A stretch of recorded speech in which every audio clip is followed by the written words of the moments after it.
అందరికీ నేను ఇవాళ ఫిష్ పులుసు చూపించేస్తున్నాను. ఫిష్ పులుసు ఇంతకు ముందు చూపించావు కదమ్మా, ఎన్నిసార్లు చూపిస్తావు అని అంటారు కదా. అందుకనే నేను చేసేలా కాకుండా నాకు ఒక ఆంటీ పరిచయం అయ్యారు మా కుషిల్ వాళ్ళ క్లాస్ దగ్గర. సో ఆంటీ వాళ్ళ ఊరి సైడ్ వేరేలాగా చేసుకుంటారంట.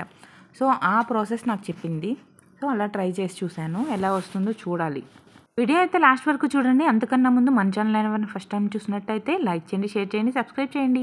ఇంకా చేపల పులుసు వచ్చేసరికి ఫస్ట్ పచ్చి ఉల్లిపాయలు, టమాటాలు ఒక బౌల్లో వేసుకొని చక్కగా పిసికేసుకోవాలి. అండ్ తర్వాత అందులోనే నానబెట్టుకున్న చింతపండు, నేను ఒక పెద్ద నిమ్మకాయ సైజు, 1 కేజీ చేపలకి పెద్ద నిమ్మపండు సైజు చింతపండు నానబెట్టాను.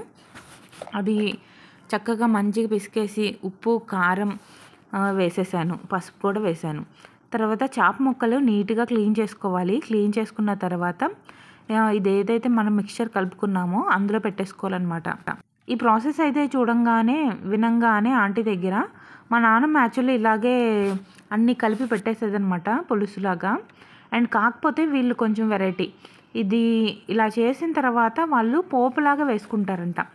ఆయిల్లో కొంచెం ఎండుమిర్చి, ఆవాలు, మెంతులు, జీలకర్ర ఇలాంటివి మరిగిచ్చేసి ఆ వేడి ఆయిల్ ఆ ముక్కల మీద అలా పొయ్యాలంట. నిజంగా ఒక మంచి స్మెల్ అయితే వచ్చింది.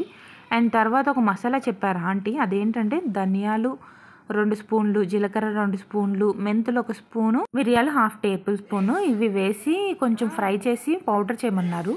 అలాగే నేను వేసి పౌడర్ చేసి 1 స్పూనున్నర దాకా ఇక్కడైతే జల్లాను అనమాట. మనం టేస్ట్ చూసి వేసుకోవాలి. యాక్చువల్లీ ఈ పులుసు స్పెషాలిటీ ఏంటో తెలుసా? ఆంటీ చెప్పింది, వాళ్ళు అల్లం వెల్లుల్లి పేస్ట్ వేసుకోరంట, గరం మసాలా వేయరంట. అదేంటి, మనం అసలు నాన్ వెజ్లో గరం మసాలా, అల్లం వెల్లుల్లి పేస్ట్ లేకుండా వేయం కదా అని నేను చాలా ఆశ్చర్యపోయా. సరే ఒకసారి చూద్దామని చెప్పేసి ఇంకా పులుసుకి తగ్గట్టు కొంచెం వాటర్ కూడా వేసుకొని పొయ్యి మీద అయితే పెట్టేశాను. చూడండి ఎంత బ్యూటిఫుల్గా ఉందో. ఆయిల్ పైకి తేలేంత వరకు కూడా మరిగించాలి, మీకు తెలిసిందే కదా. కాకపోతే ఇక్కడ ఈ ప్రాసెస్లో నాకు అది ఎప్పుడులాగా మంచి స్మెల్ అయితే రావట్లే. అంటే మనకు ఎప్పుడు అలవాటైన రుచి, ఆ వాసన అనేది రాకపోతే అది ఎంత బాగున్నా సరే బాగాలేదని అనిపిస్తుంది కదా. టేస్ట్ బాగుంది కానీ ఎప్పుడు మేము చేసుకునేలాగా అలా చేపల పులుసు అంటే ఒక ఫీల్ వస్తుంది కదా, ఆ ఫీల్ రాలా. సో అందుకని ఇంకా ఎందుకు వచ్చిన గొడవ అని అల్లం వెల్లుల్లి పేస్ట్ వేసేసా. తర్వాత గరం మసాలా కూడా వేసేసి మామిడికాయ తురుము లాస్ట్లో కొంచెం వేసాను అనమాట.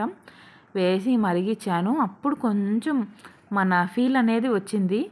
ఆయిల్ అంతా చక్కగా పైకి తేలింది. చూడండి ఎంత బాగా వచ్చిందో. చేపల పులుసు అనగానే నేను పొద్దున్నే చేసేస్తానండి. మధ్యాహ్నానికి ఆ మొక్కకు పులుసు పట్టి సూపర్గా ఉంటుంది. మధ్యాహ్నం పూట వేడివేడిగా అన్నం వండుకొని ఈ పులుసును వేసుకొని తింటే సూపర్గా ఉంటుంది. అబ్బా, నేనైతే చెప్పక్కర్లేదు, మీరే తెలుస్తుంది. కాకపోతే నాకు ఈ స్టైల్ కన్నా నేను ఎప్పుడు చేసే ఆంధ్ర స్టైల్ చేపల పులుసు నాకు బాగా నచ్చింది. ఇది కూడా బాగానే ఉంది. మనం అనుకుంటాం కదా, మనం ఎప్పుడు తినేదే మనకు నచ్చిద్ది అన్నట్టు, మనకి ఏమీ నచ్చవు, మనం ఎప్పుడు తినేదే నచ్చిద్ది. అరే ఇంకా సోదెందుకులేమ్మా, నన్ను వదులు, మేము చేపల పులుసు వండుకుంటామంటారా? గబగబా వెళ్ళిపోండి, వండేయండి. కొంచెం వీడియోకి లైక్ కొట్టి సబ్స్క్రైబ్ చేసి వెళ్ళండి. Thank you for watching.